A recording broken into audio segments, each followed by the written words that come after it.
आखिर रहेछ बालापन कच्चा पाउँथ्यौ तिमीले ढुङ्गाको बालबच्चा आज बालापनमा गए सुत्केरीलाई परालमा सारेर मासु ल्याउँथ्यौ भट्याङ्ग्रामा तिमी दुलाई म दुला बनेर दिउँसै सुत्थ्यौ रात परो भनेर आज धान भनेर भुइँको झार गोडाउँथ्यौ सिरक भनी प्लास्टिक ओडाउँथ्यौ म सफा थिए तिमी चाहिँ गनाउँथ्यौ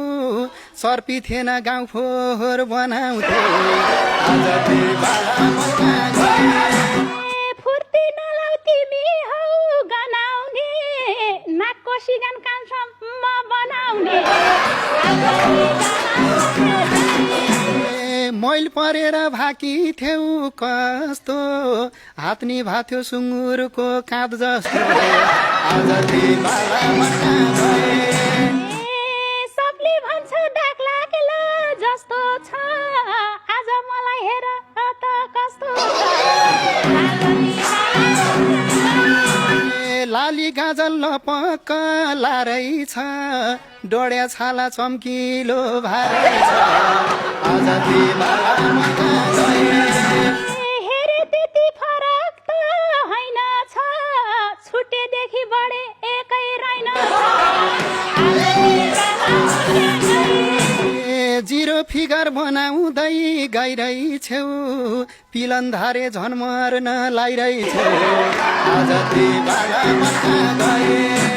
अझै तिमीले नबुझ्ने भो साथी फिगर मेन्टेन गरे एको हो साथी उछिट्या थियो पछाडि ढाडा थियो कथा फाल्यो घाँटीमा गाडा थियो तिमी नै हो गाउँघरै भाड भन्ने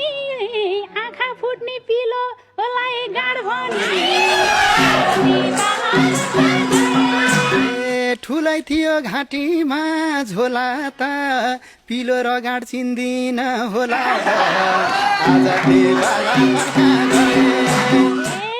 परष्टै छ सुनियो अहिले त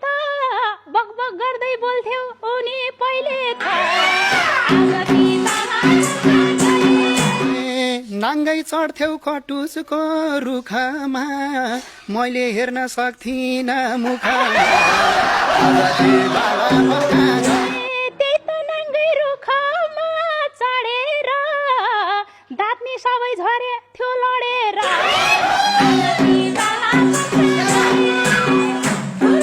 के भन्छ